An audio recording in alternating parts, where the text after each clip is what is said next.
Bom dia e bom sábado a todos os irmãos, a todos os amigos que estão connosco aqui hoje para louvarmos e adorarmos juntos ao nosso bom Deus. O meu desejo é que se sintam bem e possam sentir a presença do Senhor no nosso meio, esta manhã, onde quer que nos encontremos. Em 2019, a União Portuguesa dos Adventistas do Sétimo Dia iniciou um programa de formação para leigos, chamado SAL, Seminário Adventista para Leigos. Este programa tem-se repetido anualmente. Este ano, a Igreja de Odivelas nomeou-me a mim e a mais 3 irmãos nossos para a formação de pregador leigo. No âmbito desta formação, teremos de fazer 3 pregações à nossa igreja. O pastor Pedro Esteves desafiou-me a desenvolver uma trilogia de sermões com um tema à escolha. Depois de algum tempo de reflexão, decidi falar-vos dos imortais. E por que razão os imortais? Bom, a humanidade ainda hoje continua a estudar formas de aumentar a nossa longevidade com o avanço permanente da medicina e da ciência. O homem, que não foi criado para morrer, luta sempre até ao último momento para viver. Em Portugal, em 1970, tínhamos uma idade média de vida de 67 anos. Até 2018, a esperança média de vida tinha vindo sempre a aumentar. E no final desse ano, a média de vida eram 80,93 anos, quase 81 anos. Com a pandemia que estamos a viver há já um ano, esta média regrediu. E neste momento, os especialistas apontam para os 65 anos. Voltando à imortalidade, esta já inspirou muito a indústria cinematográfica, autores literários, autores de músicas, ficando a sociedade com vários marcos registados de filmes com personagens imortais, livros, histórias e canções dedicadas ou à eterna juventude ou ao desejo de viver para sempre.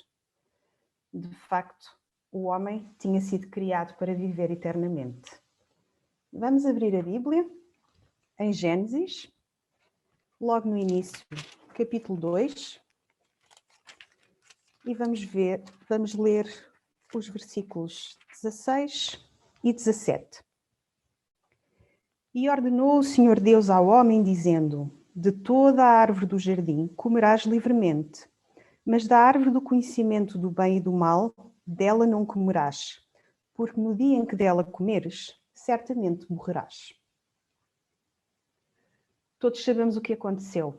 Adão e Eva desobedeceram a Deus e Deus comunicou-lhes as consequências. Avançamos até ao capítulo 3 e lemos o verso 19. No suor do teu rosto comerás o teu pão, até que te tornes à terra, porque dela foste tomado, porquanto és pó, e em pó te tornarás. E assim tem sido até aos dias de hoje, e assim será até ao regresso de Jesus Cristo a esta terra para nos salvar. No entanto, na Bíblia, temos registros espantosos de algumas exceções. E hoje quero falar-vos do primeiro imortal de que temos registro na Bíblia, Enoque. E aqui eu sorrio porque sempre gostei muito da história de Enoque. Então, quem era Enoque? Enoque era descendente de Sete, que por sua vez era o terceiro filho de Adão e Eva. Era o 7º na geração de Adão. 7º, de 7, o número da perfeição. Acompanhem-me na leitura de Gênesis capítulo 5. Vamos ler o verso 18 e a seguir vamos ler do 21 ao 24. Verso 18. E viveu Jered 162 anos e gerou a Enoque. Verso 21 ao 24. E viveu Enoque 65 anos e gerou a Matusalém. E andou Enoque com Deus depois que gerou a Matusalém 300 anos e gerou filhos e filhas. E foram todos os dias de Enoque 365 anos. E andou Enoque com Deus e não apareceu mais, porquanto Deus para si o tomou. A Bíblia não nos fala muito mais sobre Enoque. Estes versículos que acabamos de ler são dos poucos que relatam a vivência de Enoque nesta terra.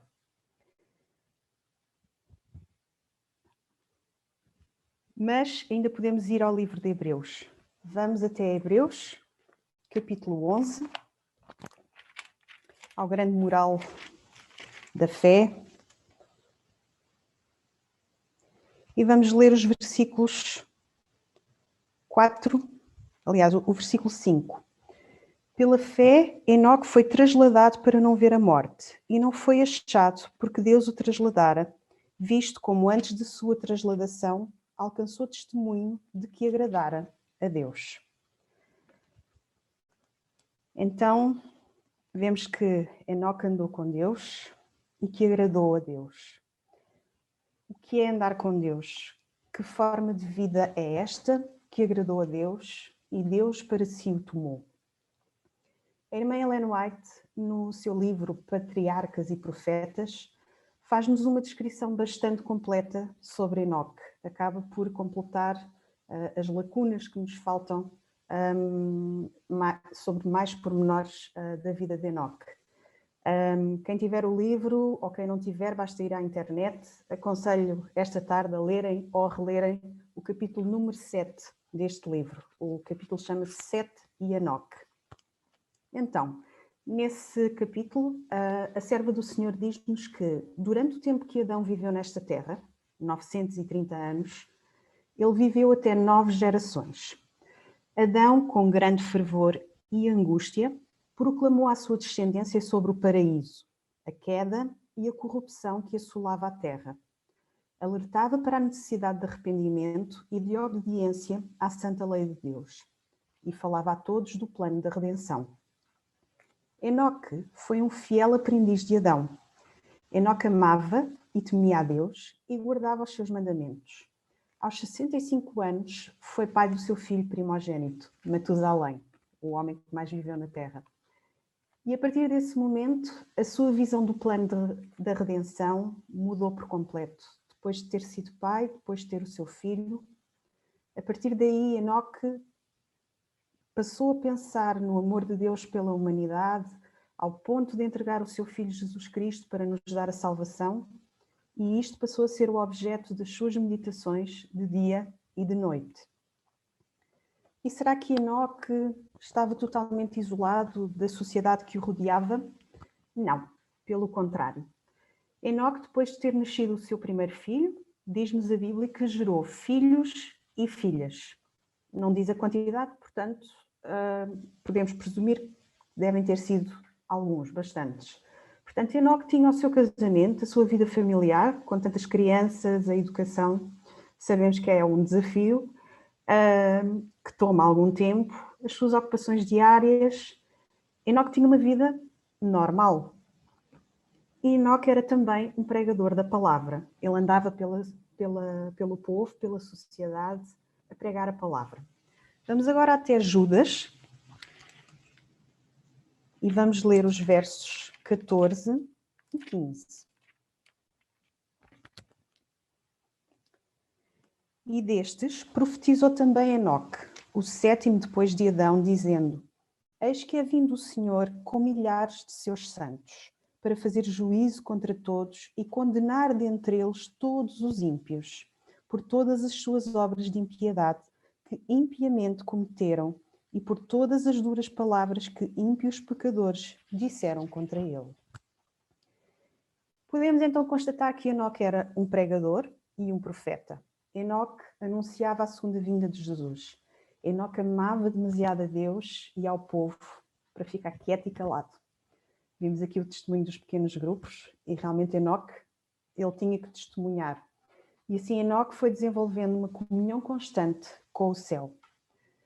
No capítulo que já mencionei há pouco, de Patriarcas e Profetas, podemos ler algumas citações que eu vou partilhar agora.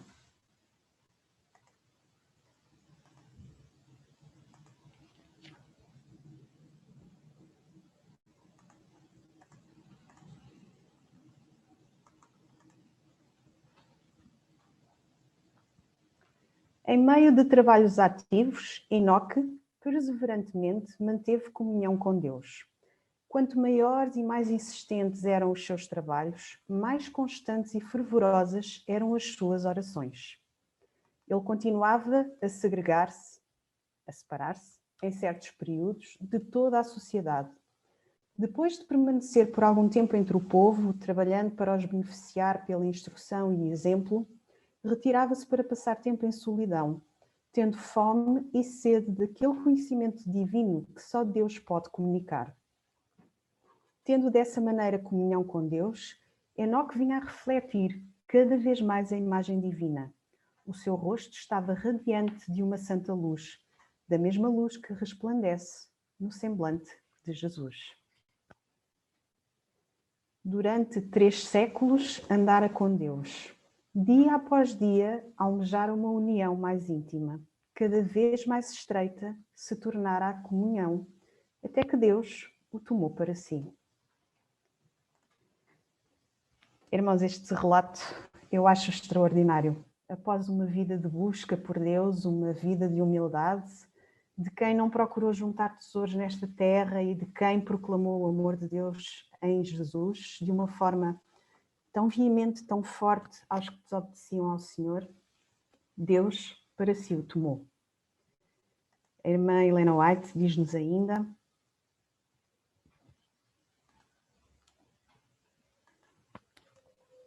em meio de um mundo condenado à destruição por sua iniquidade, viveu Enoque uma vida de tão íntima comunhão com Deus que não lhe foi permitido cair sob o poder da morte.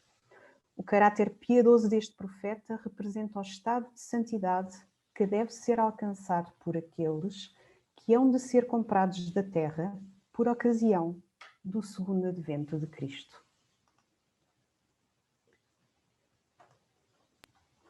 Esta mensagem, este apelo é para nós, os que aguardamos a segunda vinda de Cristo. Estou eu, estamos nós a andar com Deus, a aprofundar a nossa relação, o nosso caráter com Deus diariamente. Andar com Deus. Como é que se anda com Deus nos dias de hoje? Da mesma forma que sempre andaram aqueles de quem lemos relatos na Bíblia. Porque em Malaquias 3:6 podemos ler: porque eu, o Senhor, não mudo. Vamos então descobrir mais sobre este relacionamento íntimo. Vamos ler Amós, capítulo 3, verso 3. É muito conhecido, muitos de nós poderemos saber de cor, mas vamos abrir a Bíblia e ler. Porventura andarão 2 juntos se não estiverem de acordo? Temos aqui uma primeira condição: concordar com Deus. Ao concordarmos com Deus, aceitamos o que Deus quer fazer na nossa vida, deixamos-nos guiar, pedindo-lhe que nos oriente de acordo com a sua vontade. Há mais condições. Vamos até Deuteronômio, capítulo 10, versos 12 e 13. Agora, pois, ó Israel, que é que o Senhor teu Deus pede de ti, senão que temas ao Senhor teu Deus, que andes em todos os seus caminhos, e o ames, e sirvas ao Senhor teu Deus com todo o teu coração e com toda a tua alma. Que guardes os mandamentos do Senhor e os seus estatutos, que hoje te ordeno para o teu bem. Temos de temer a Deus, andar nos seus caminhos, amá-lo, servi-lo, com todo o nosso coração e toda a nossa alma. Não é da forma que nós quisermos. Hoje sim, amanhã nem por isso, porque amanhã vou estar muito ocupada. É de todo o nosso coração e de toda a nossa alma. E guardar os seus mandamentos e estatutos. Para andar com Deus diariamente, não podemos estar focados sozinhos no nosso trabalho, nos nossos estudos, na escola, na nossa vida familiar, enfim, nos nossos afazeres do dia a dia. Não podemos andar sozinhos, mas em tudo devemos incluir Deus para nos orientar nas escolhas, nas decisões que tomamos, de acordo com a sua vontade. Devemos fazer uma entrega. No livro Ser Cristão Diariamente, a autora deste livro, chamada Anna Smith, escreveu: entregar algo significa conceder alguma coisa, dar algo para posse e administração de outra pessoa. Entregarmos-nos ao Senhor significa a mesma coisa. Assim, o Senhor tem o poder de controlo e de propriedade sobre nós. Isto implica renunciarmos a nós próprios e entregarmos o eu. O que é o eu? A nossa vontade. Em Mateus 16, 24, Jesus disse aos seus discípulos: se alguém quer vir após mim, a si mesmo se negue, tome a sua cruz e siga-me. Em 1 Tessalonicenses 5,17 temos o pequenino verso que todos sabemos de cor: orai sem cessar. A nossa ligação com o céu não pode ser desligada. Com estas duas passagens bíblicas ganhamos agora novas condições: orar sem cessar, negar a própria vontade, tomar as nossas aflições, seguindo a Cristo. Como é que seguimos a Cristo? Vamos até ao livro de Miqueias. Vamos até ao livro de Miqueias, capítulo 6 e verso 8.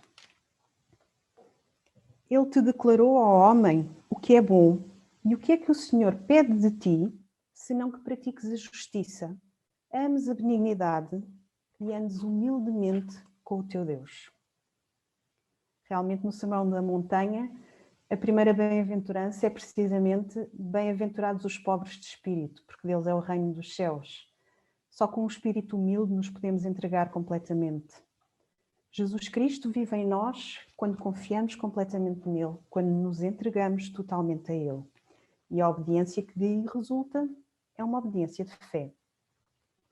Em nós mesmos não temos o poder de transformar o nosso caráter. Jesus, nesta terra, enchia-se diariamente com o Espírito Santo. Para nós, hoje, o Espírito Santo é ainda mais essencial. Paulo escreveu na segunda carta aos Coríntios, capítulo 4, verso 16: por isso não desfalecemos, mas ainda que o nosso homem exterior se corrompa, o interior, contudo, se renova de dia em dia. Jesus também escreveu em Lucas, está o registro em Lucas 11, 13, Jesus disse: pois se vós, sendo maus, sabeis dar boas dádivas aos vossos filhos, quanto mais dará o Pai Celestial o Espírito Santo àqueles que lhe pedirem. Temos que nos deixar guiar pelo Espírito de Deus, pedindo diariamente. Paulo escreveu aos Romanos, capítulo 8, versículos 13 e 4. Porque se viverdes segundo a carne, morrereis. Mas se pelo Espírito mortificardes as obras do corpo, vivereis. Porque todos os que são guiados pelo Espírito de Deus, esses são filhos de Deus. Vamos agora até Isaías, capítulo 59.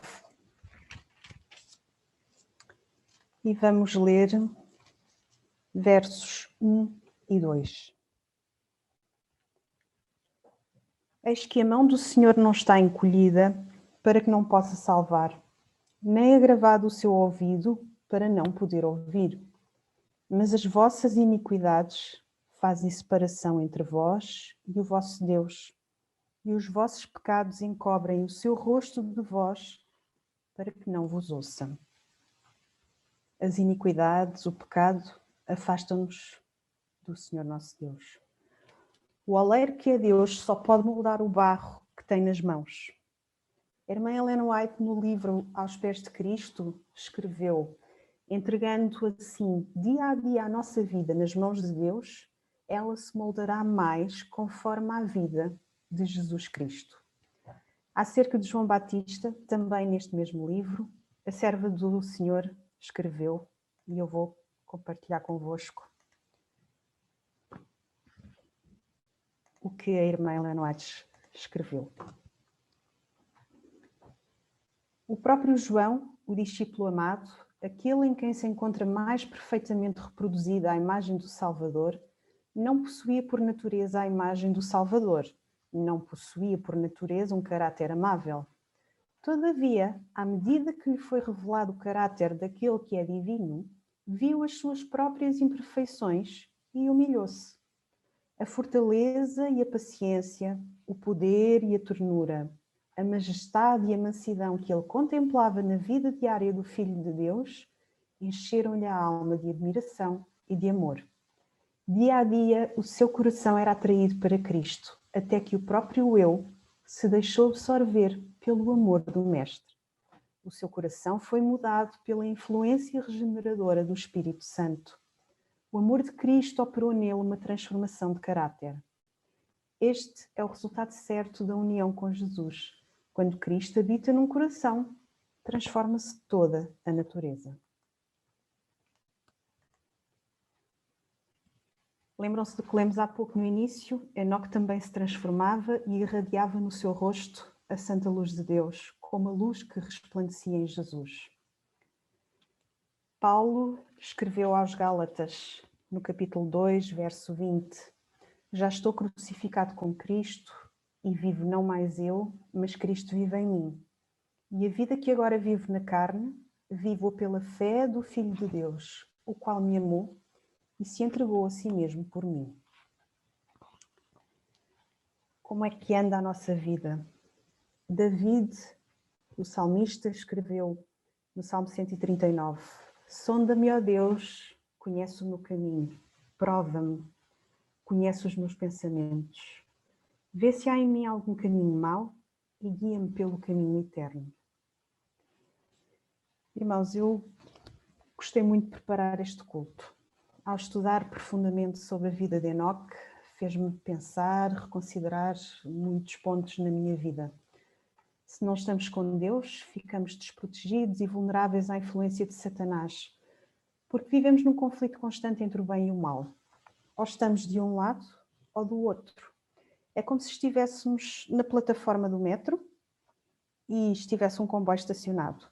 Se nós colocarmos um pé dentro do comboio e deixarmos o outro pé ainda na plataforma, nós temos que tomar uma decisão. Ou entramos no comboio ou ficamos na plataforma. Se o comboio arranca e nós não vamos com o comboio, ainda para mais estando com uma perna em cada lado, vamos nos magoar fisicamente, não vamos ficar bem. Não podemos ficar no meio. Temos que tomar uma decisão, de um lado ou do outro. Helena White, também no capítulo Aos Pés de Cristo, escreveu: Cada manhã consagrai-vos a Deus para esse dia. Submetei todos os vossos planos para que se executem ou deixem de executar, segundo o que Deus dispuser, entregando assim dia a dia a vossa vida nas mãos de Deus. Ela se moldará mais conforme à vida de Jesus Cristo. Estamos nós a andar com Deus todos os dias, estamos nós a pedir o Espírito Santo e a colocar-nos à sua disposição todos os dias, estamos nós a andar com Deus. Eu fiz um pequeno resumo das condições que enumerei para andar com Deus, que vou projetar.